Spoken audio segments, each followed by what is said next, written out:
الحمد لله نحمده ونستعينه ونستغفره ونؤمن به ونتوكل عليه ونعوذ بالله من شرور أنفسنا ومن سيئات أعمالنا من يهد الله فلا مضل له ومن يضلل فلا هادي له ونشهد أن لا إله إلا الله وحده لا شريك له ونشهد أن سيدنا ومولانا محمدًا عبده ورسوله صلى الله تعالى عليه وعلى آله وأصحابه وبارك وسلم تسليماً كثيراً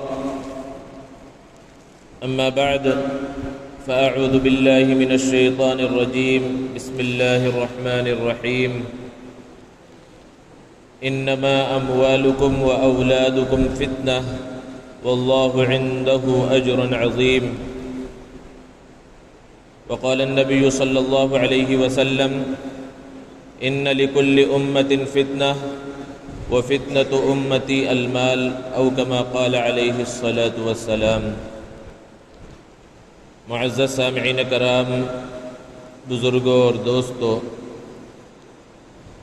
اللہ تبارک و تعالی اپنے بندوں پر بہت مہربان ہیں۔ یہی وجہ ہے کہ اللہ تبارک و تعالی نے انسانوں کو دنیا کے اندر رہتے ہوئے ہی ہر چیز سے آگاہ کر دیا ہے، ہر چیز کو بتلا دیا ہے کہ آگے چل کر کیسے حالات پیش آنے والے ہیں۔ اس زندگی کے بعد جو زندگی ہے وہاں کس انداز میں سوال جواب ہوگا، کس انداز میں حساب ہوگا، اس حساب میں کامیاب ہونے پر کیا بدلہ ملے گا اور ناکام ہونے پر کیسی سزا ملے گی، اللہ تعالیٰ نے ساری چیزیں بیان فرما دی۔ یہ اللہ رب العزت کا فضل و کرم ہے کہ ایک انسان ان سب چیزوں پر غور کرے اور اس کے مطابق اپنی زندگی گزارنے کی کوشش کرے اور آخرت کی تیاری میں لگا رہے۔ اللہ تبارک و تعالیٰ کی ایک بڑی نعمت مال و دولت ہے۔ یہ بہت بڑی نعمت اور دولت ہے اللہ تبارک و تعالیٰ کی، مال کا مل جانا۔ قرآن مجید میں خود اللہ تبارک و تعالیٰ نے اسے زینت قرار دیا۔ ارشاد فرمایا المال والبنون زینت الحیات الدنیا، کہ مال اور اولاد یہ دنیا کی زندگی کی زینت ہیں۔ تو ایک طرف تو اللہ تبارک و تعالیٰ نے مال کو نعمت قرار دیا، دنیا کی زندگی کی زینت قرار دیا، اور دنیا کی جہاں یہ زینت ہے ساتھ ہی ساتھ ضرورت بھی ہے کہ مال کے بغیر انسان کی زندگی گزر نہیں سکتی۔ اسے اپنا پیٹ بھرنا ہے، اپنے بیوی بچوں کا، اپنے اہل و عیال کا پیٹ بھرنا ہے، تو اس کے لیے مال کی ضرورت ہے۔ اسی لیے مال کمانے کا حکم ہے اور مال کمانا فرض کے درجے میں ہے۔ اللہ کے رسول صلی اللہ علیہ وسلم نے فرمایا ہے طلب کسب الحلال فریضۃ بعد الفریضہ، کہ حلال روزی کا حاصل کرنا نماز جیسے اہم فرائض کے بعد ایک فرض ہے۔ تو ایک طرف اللہ رب العزت کا یہ فرمان ہے اور دوسری طرف سورہ تغابن میں اللہ تبارک و تعالی نے ارشاد فرمایا کہ مال، تمہارے جو مال ہے اور اولاد ہے یہ فتنہ ہے۔ انما اموالکم و اولادکم فتنہ۔ ایک جگہ پر اللہ تبارک و تعالی نے اسے زینت اور نعمت اور ضرورت قرار دیا، اور دوسری جگہ پر اللہ تبارک و تعالی نے اس کو فتنہ، اور فتنہ اصل میں عربی زبان کا لفظ ہے، اس کے معنی ہوتے ہیں آزمائش کے، کہ یہ مال اور اولاد تمہارے لیے آزمائش ہے۔ اور اس سے پہلی آیت میں اللہ تبارک و تعالی نے بیان فرمایا ہے یا ایھا الذین آمنوا ان من ازواجکم و اولادکم عدوا لکم فاحذروہم، کہ ایمان والو تمہاری بیویاں اور تمہارے اولاد، یعنی ان میں سے کچھ وہ تمہارے دشمن ہیں۔ صاف انداز میں اللہ نے بیان فرمایا عدوا لکم، کہ یہ تمہارے دشمن ہیں، فاحذروہم، ان سے بچ کر رہو۔ اس آیت کریمہ کا کیا مطلب ہے؟ حالانکہ ابھی آپ نے سنا سورہ کہف کی جو آیت مبارکہ تلاوت کی گئی، اس میں اللہ رب العزت نے بیان فرمایا المال والبنون زینت الحیات الدنیا، مال اور اولاد دنیا کی زندگی کی زینت،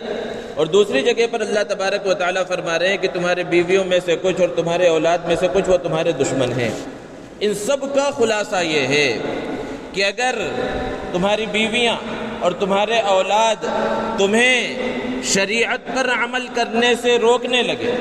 اللہ کے راستے پر چلنے سے روکیں، نبی کریم صلی اللہ علیہ وسلم کے طریقے پر چلنے سے روکیں، تو پھر وہ تمہارے دشمن ہیں، پھر ان سے بچ کر رہو۔ بچ کر رہنے کا کیا مطلب ہے کہ انہیں چھوڑ دو؟ یہ مطلب نہیں ہے، بلکہ ان کی اس دنیاوی خواہشات کے اوپر عمل مت کرو، اپنے گھر کے اندر اللہ اور اس کے رسولوں کے حکموں کے مطابق خود بھی زندگی گزارو، اور ان کو بھی اس بات کا پابند بناؤ کہ وہ بھی اللہ اور اس کے رسول صلی اللہ علیہ وسلم کے حکموں کے مطابق زندگی گزارتے رہیں۔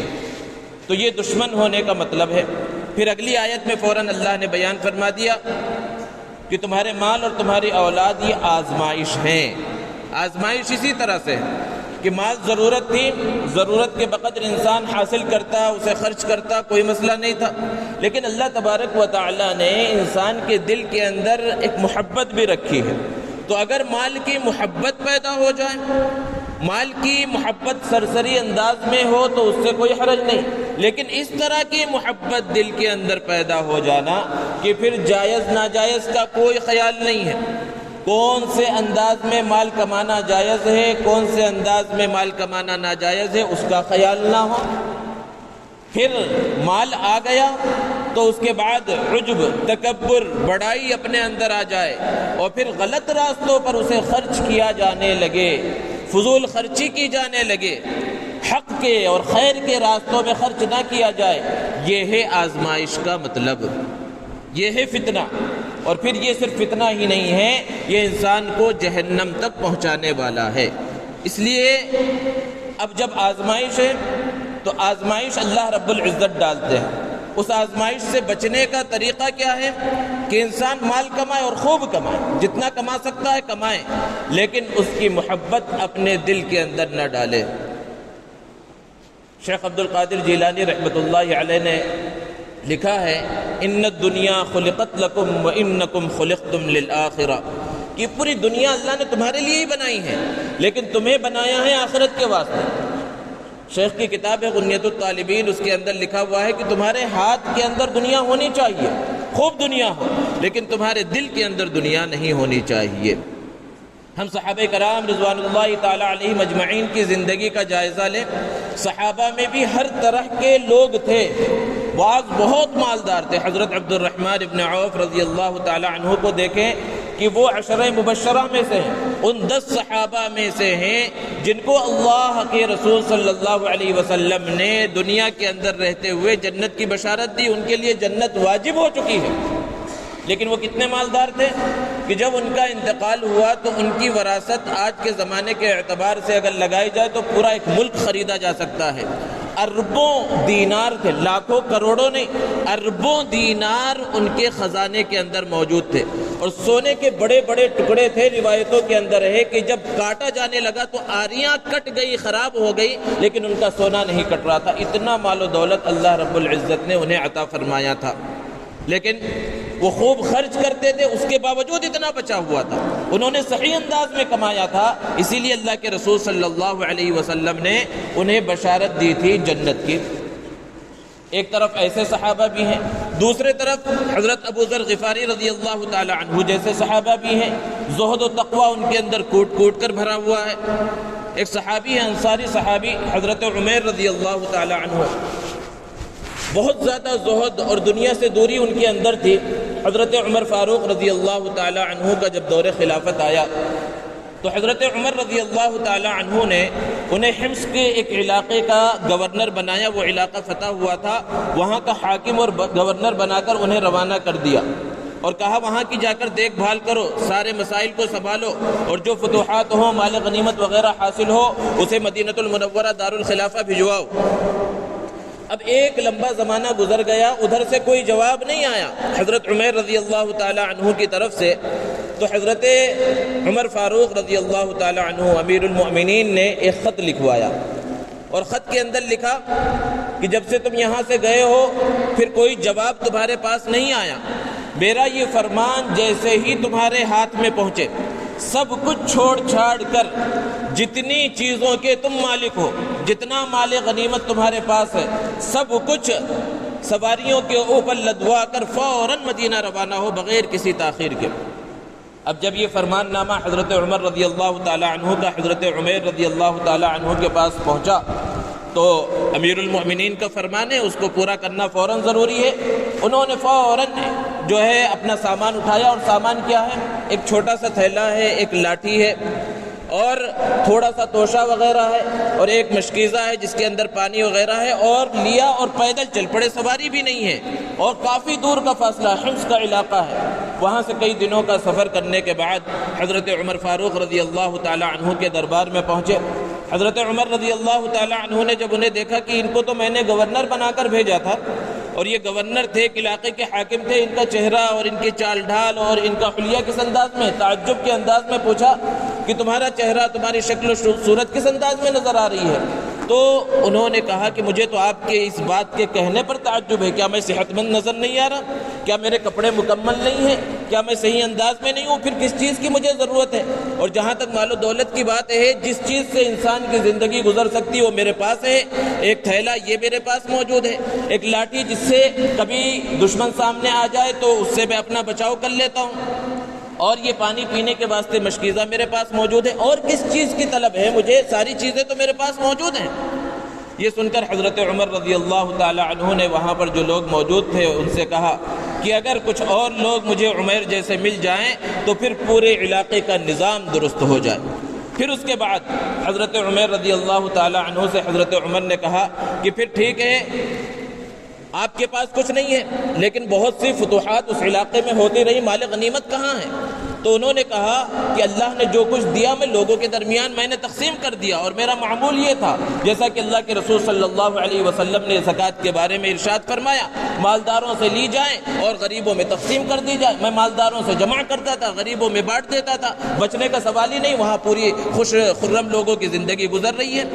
تو حضرت عمر نے کہا کہ ٹھیک ہے، تم اس علاقے کے گورنر بننے کے زیادہ لائق ہو، دوبارہ میں تمہیں وہیں بھیجتا ہوں۔ تو حضرت عمر رضی اللہ تعالی عنہ نے کہا کہ پہلی مرتبہ آپ کے کہنے کی وجہ سے، آپ چونکہ امیر المؤمنین ہیں، آپ کا فرمان ماننا واجب اور ضروری ہے، آپ کی اطاعت میں چلا گیا تھا، لیکن میری اب آپ سے دلی درخواست ہے کہ مجھے اس دنیاوی کام کے اندر نہ لگایا جائے، مجھے یہیں رہنے دیا جائے۔ تو ان کی اس درخواست کو سن کر حضرت عمر رضی اللہ تعالی عنہ نے کہا کہ ٹھیک ہے، آپ اپنے علاقے میں چلے جائیے۔ ان کا علاقہ مدینے سے کچھ دوری پر تھا کہ اگر پیدل چلے تو 3 دن مسافت ہو، اور وہ بغیر سواری کے، ان کے پاس سواری بھی نہیں ہے، پھر پیدل اپنے علاقے میں چلے گئے۔ کچھ دن کے بعد حضرت عمر رضی اللہ تعالی عنہ نے ایک صحابی حضرت حبیب رضی اللہ تعالی عنہ کو ان کے پاس بھیجا، اشرفی کی ایک تھیلی دی، سونے کی اشرفیاں، اور کہا کہ پہلے جا کر 3 دن ان کے یہاں مہمان رہو، اور جب واپس آنے لگنا تب یہ اشرفیوں کی تھیلی ان کے حوالے کر دینا کہ اس سے وہ اپنی ضروریات پوری کریں۔ تو حضرت حبیب رضی اللہ تعالی عنہ حضرت عمیر کے گھر پر پہنچے اور ان سے کہا میں آپ کے گھر میں رہنا چاہتا ہوں، آپ کا مہمان بننا چاہتا ہوں۔ انہوں نے کہا ٹھیک ہے۔ اب وہ 3 دن ان کے پاس رہے۔ حضرت حبیب فرماتے ہیں کہ مجھے 1 روٹی اور زیتون کا تیل ہر وقت کھانے کے واسطے ملتا تھا، اور جیسے ہی 3 دن مکمل ہوئے خود انہوں نے مجھ سے کہا کہ 3 دن جو مہمانی ہوتی ہے وہ آپ کی ہو چکی ہے، اب آپ جا سکتے ہیں، کیونکہ ان 3 دنوں میں آپ کے ایک فرد کا اضافہ ہو گیا تھا، اس لیے ہم نے کھانا نہیں کھایا، آپ کو وہ کھانا کھلایا ہے۔ تو حضرت حبیب رضی اللہ تعالی عنہ نے وہ سونے کی اشرفیوں کی تھیلی ان کے حوالے کی اور کہا کہ اس کو آپ رکھے۔ حضرت عمر رضی اللہ تعالی عنہ نے، امیر المؤمنین نے آپ کے پاس بھجوایا۔ تو انہوں نے اللہ کے رسول صلی اللہ علیہ وسلم کے زمانے کا تذکرہ کیا اور کہا ان سونے کی تھیلی کا میں کیا کروں گا، ان اشرفیوں کا میں کیا کروں گا۔ وہ واپس کرنا چاہ رہے تھے۔ اندر سے ان کی بیوی نے آواز دی کہ اگر آپ ان اشرفیوں کو واپس کر دیں گے امیر المؤمنین کو اچھا نہیں لگے گا، حضرت عمر رضی اللہ تعالی عنہ کو تکلیف ہوگی، آپ ان کو لے لیں اور اپنی طرف سے غریبوں کے اندر تقسیم کر دیں۔ انہیں یہ بات پسند آئی اور وہ اشرفیوں کی تھیلی انہوں نے لے لی، اور جیسے ہی حضرت حبیب رضی اللہ تعالی عنہ وہاں سے روانہ ہوئے، فوراً غریبوں کو، فقراء کو، مساکین کو بلایا اور وہ پورا کا پورا جتنا سونا تھا سب کے درمیان تقسیم کر دیا۔ ادھر حضرت حبیب رضی اللہ تعالی عنہ حضرت عمر رضی اللہ تعالی عنہ کے پاس پہنچے اور پورا ماجرا بیان کیا، تو وہاں اور لوگ موجود تھے۔ ان سے حضرت عمر رضی اللہ تعالی عنہ نے کہا کہ چلو تم لوگ اپنی بڑی خواہش بتاؤ، یعنی ہر انسان کے دل میں کوئی ایک بڑی خواہش ہوتی ہے کہ میری یہ خواہش کاش مکمل ہو جائے۔ ہر ایک سے پوچھنا شروع کیا ہر ایک کی الگ الگ خواہش ہے، کسی کی دین کے اعتبار سے، کسی کی دنیا کے اعتبار سے کہ میری یہ بڑی خواہش ہے، میری یہ بڑی خواہش ہے۔ حضرت عمر رضی اللہ تعالیٰ عنہ نے کہا تم لوگ نہیں پوچھو کہ میری بڑی خواہش کیا ہے؟ لوگوں نے پوچھا بتلائیے حضرت آپ کی کیا بڑی خواہش ہے؟ تو انہوں نے کہا کہ میں چاہتا ہوں سارے لوگ عمر کے جیسے ہو جائیں تو پھر دنیا کا مکمل نظام درست ہو جائے۔ تو یہ صحابہ کرام رضوان اللہ تعالیٰ علیہم اجمعین کی زندگی تھی، ان کا زہد تھا، ان کا تقویٰ تھا، ان کی دنیا سے دوری تھی۔ تو ایسے ہی دنیا سے دوری کے بارے میں اللہ رب العزت نے بیان فرمایا ہے، اور قرآن مجید کے اندر ارشاد فرمایا یا ایھا الذین آمنوا لا تلہکم اموالکم ولا اولادکم عن ذکر اللہ، کہ تمہارے مال اور تمہارے اولاد تمہیں کہیں اللہ کی یاد سے، اللہ کے ذکر سے غافل نہ کر دیں۔ اس کا کیا مطلب ہے؟ اللہ کی یاد سے، اللہ کے ذکر سے مال اور اولاد غافل نہ کر دیں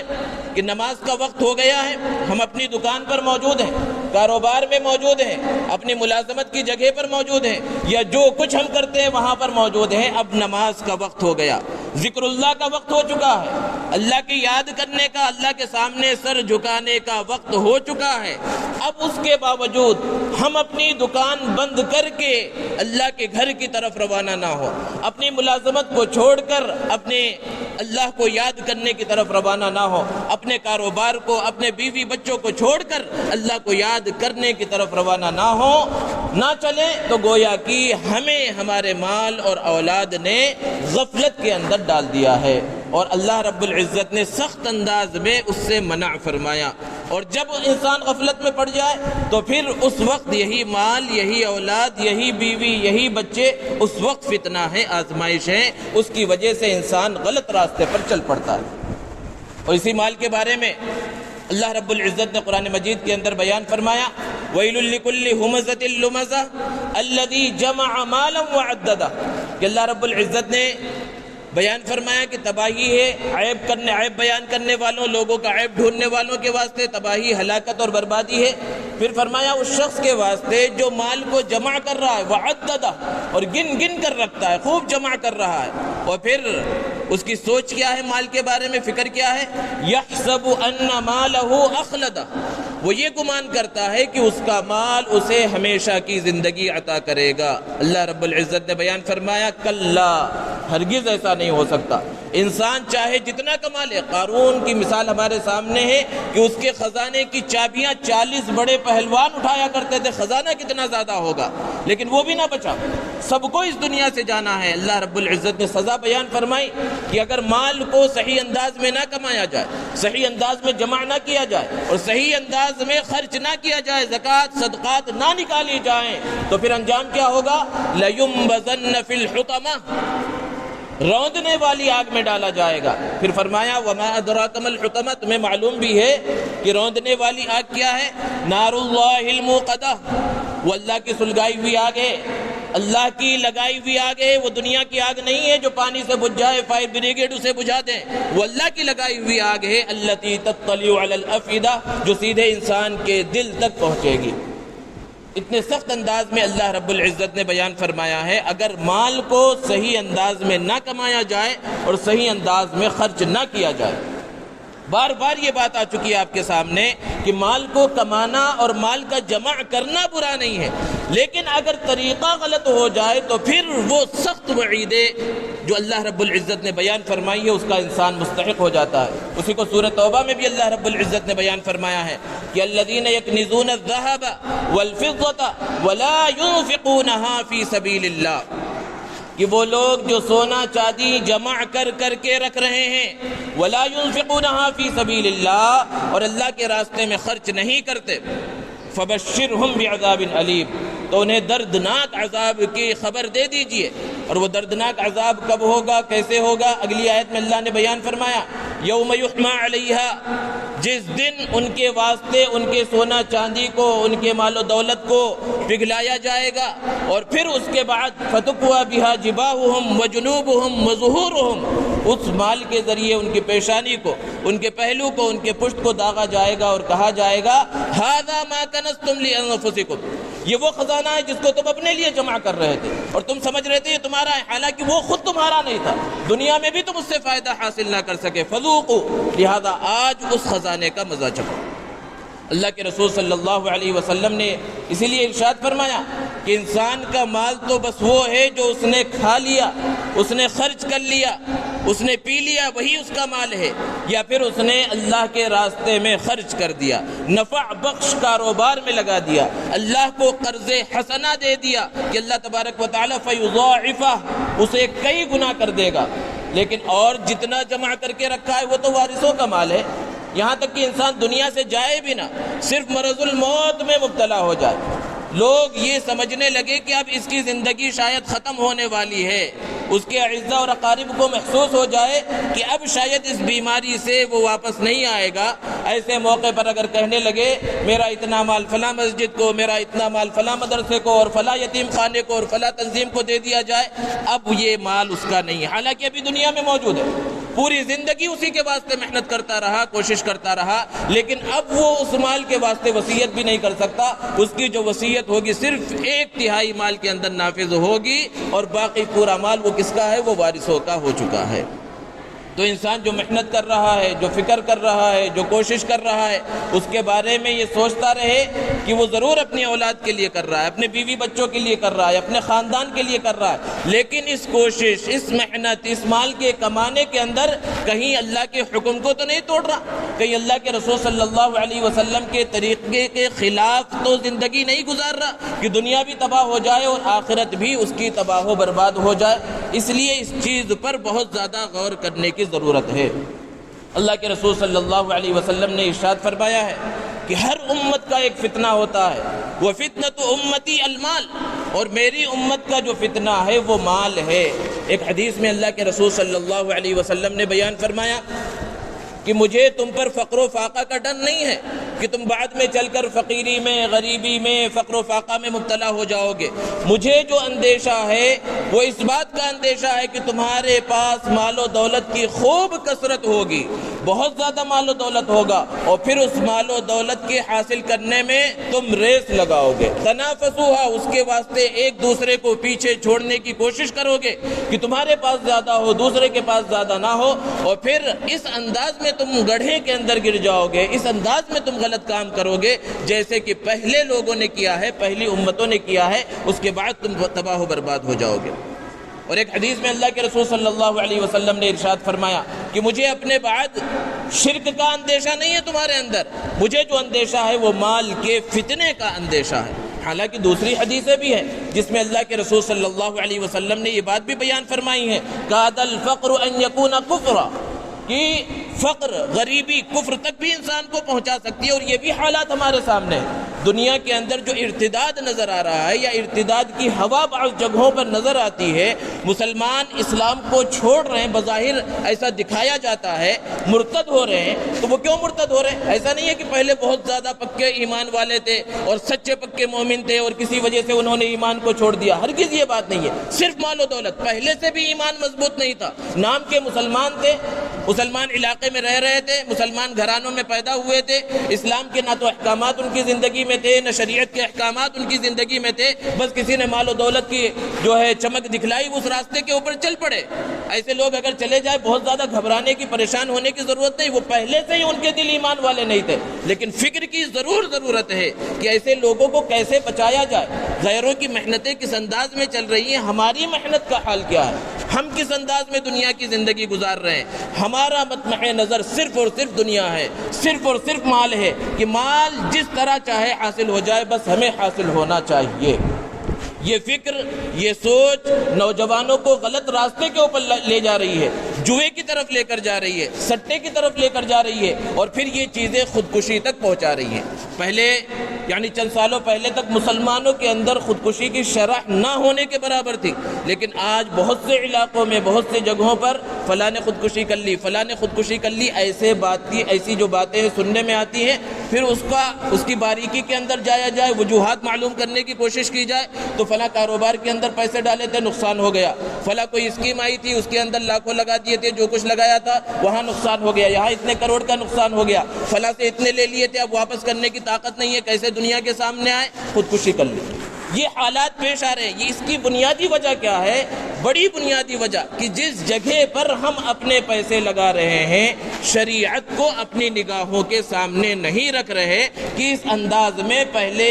پیسے لگانا درست ہے یا نہیں ہے، اس انداز میں پیسے کمانا جائز ہے یا نہیں ہے، اس کو معلوم کرنے کی فکر اور کوشش نہیں کرتے۔ ہمارا حال یہ ہو گیا ہے کہ کہیں سے اس طرح کی چمک نظر آتی ہے، پیسے ڈبل ہو رہے ہیں، 2 مہینے میں ڈبل ہوں گے، 4 مہینے میں، 5 مہینے میں ڈبل ہوں گے، اور فلاں کے ہو گئے، اتنے لوگوں نے اتنا کما لیا۔ اب جب نظر آ جاتا ہے، پہلے معلوم نہیں کرتے مسئلے، پہلے اس کے اندر شامل ہو جائیں گے، کمانا شروع کر دیں گے، اتنوں کو جوڑیں گے، اس نے اتنوں کو جوڑ دیا، وہ جوڑ کے پیسے پہلے آ جائے، اب پھر کسی کی طرف سے سننے میں آئے گا بھئی یہ جائز نہیں ہے، اب وہاں پر مسئلے مسائل کے اندر پڑیں گے، اور پھر کسی عالم کی غیر مشہور غیر معلوم جس کی کوئی بات نہیں مانتے لیکن اس کی ایک چھوٹی سی کلپ مل جائے گی کہ ہاں اس انداز میں پیسے کمانا جائز ہے۔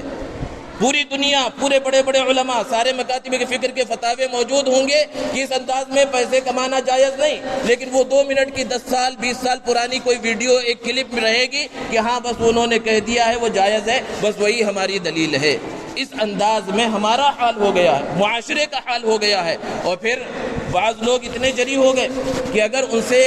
لوگ سمجھانے کے، عام لوگ بھی سمجھانے کی کوشش کرتے ہیں کہ بھائی جتنا ہو گیا اب چھوڑ دو، بھائی ٹھیک ہے تم حلال کا، ہم حرامی کھا رہے ہیں، ہمارے لیے وہی صحیح ہے، اس انداز میں جری ہو جا رہے ہیں، ایسے انداز میں باتیں کر رہے ہیں، تو یہ کیا ہے؟ اللہ کا ڈر نکل گیا، نبی کریم صلی اللہ علیہ وسلم کی محبت دلوں کے اندر باقی نہیں رہی، آخرت کا خوف نکل گیا، جہنم کا خوف نکل گیا، جنت کی طلب دل کے اندر باقی نہیں رہی، بس جس انداز میں دنیا ہمارے سامنے آ جائے اس انداز میں پڑے ہوئے ہیں۔ اس انداز میں مال کمانے کے بارے میں سورہ تغابن میں اللہ رب العزت نے اس کو فتنہ قرار دیا ہے، آزمائش قرار دیا ہے، ورنہ مال و دولت اللہ رب العزت کی نعمت ہے، جیسا کہ پچھلے جمعوں میں بھی یہ بات آئی ہے کہ اللہ نے تو مال و دولت کو فضل قرار دیا ہے کہ اللہ کا فضل ہے، وَابْتَغُوا مِن فَضْلِ اللَّهِ، اللہ کے فضل کو تلاش کرو، یہ خود اللہ رب العزت فرما رہے ہیں۔ لیکن یہ فضل اس وقت تک ہے جب تک اس کو حلال طریقے سے کمایا جائے، حلال طریقے سے اپنے پاس رکھا جائے، اس کی محبت دل کے اندر نہ ہو، حلال طریقے پر خرچ کیا جائے، فضول کاموں میں، ناچ گانوں میں، غیر شرعی کاموں کے اندر خرچ نہ کیا جائے، تب وہ مال فضل ہے۔ اور اگر اس کے ذریعے، مال و دولت کے ذریعے عجب ہے، تکبر ہے، دکھلاوا ہے، اللہ رب العزت نے قرآن مجید میں بیان فرمایا یا ایھا الذین آمنوا لا تبطلوا صدقاتکم بالمن والأذى، کہ صدقہ خیرات بھی دکھاوے کے واسطے، احسان جتلانے کے واسطے کیا جا رہا ہے، وہ بھی قبول نہیں ہے۔ تو ویسے ہی انسان دنیا کو دکھلانے کے واسطے کچھ کام کر رہا ہے تو اس کی تو رتی برابر حیثیت نہیں ہے، اور وہ وبال جان ہے۔ شادی بیاہ کا مسئلہ ہو یا دیگر تقریبات کا مسئلہ ہو جہاں فضول خرچی خوب کی جا رہی ہو، ناچ گانا ہو، یہ پیسہ جب آتا ہے تو بہت سارے خرافات اپنے ساتھ لے کر آتا ہے۔ ایسے وقت مال کی آزمائش ہونے کا پتہ چلتا ہے کہ انسان خرچ کرے، لیکن شریعت کو ہر جگہ پر اپنی نگاہوں کے سامنے رکھ کر اگر خرچ کرے گا تو پھر وہ انسان دنیا کے اندر بھی کامیاب ہوگا اور آخرت کی زندگی بھی اس کی کامیاب ہوگی، اور پھر وہ رزق جس کو محنت کر کے، مشقت کر کے، راتوں کی نیند قربان کر کے وہ کما رہا ہے، اس کے اندر اللہ رب العزت وہ خیر و برکت ڈالیں گے جس کے بارے میں قرآن مجید میں بیان فرمایا ان اللہ یرزق من یشاء بغیر حساب، کہ اللہ تعالیٰ جس کو چاہتا ہے بلا حساب، بغیر حساب روزی دیتا ہے، وَيَرْزُقُهُ مِنْ حَيْثُ لَا يَحْتَسِبُ، ایسی جگہ سے روزی دیتا ہے کہ اس کا وہم و گمان بھی نہیں تھا کہ یہاں سے بھی مجھے روزی مل سکتی ہے۔ یہ اس وقت ہوگا جب اللہ کا حکم ہماری نگاہوں کے سامنے ہوگا، نبی صلی اللہ علیہ وسلم کا طریقہ ہماری نگاہوں کے سامنے ہوگا۔ اللہ رب العزت سے دعا ہے اللہ تبارک و تعالی ہم سب کو صحیح انداز میں عمل کرنے کی توفیق عطا فرمائے۔ وآخر دعوانا ان الحمد للہ رب العالمین۔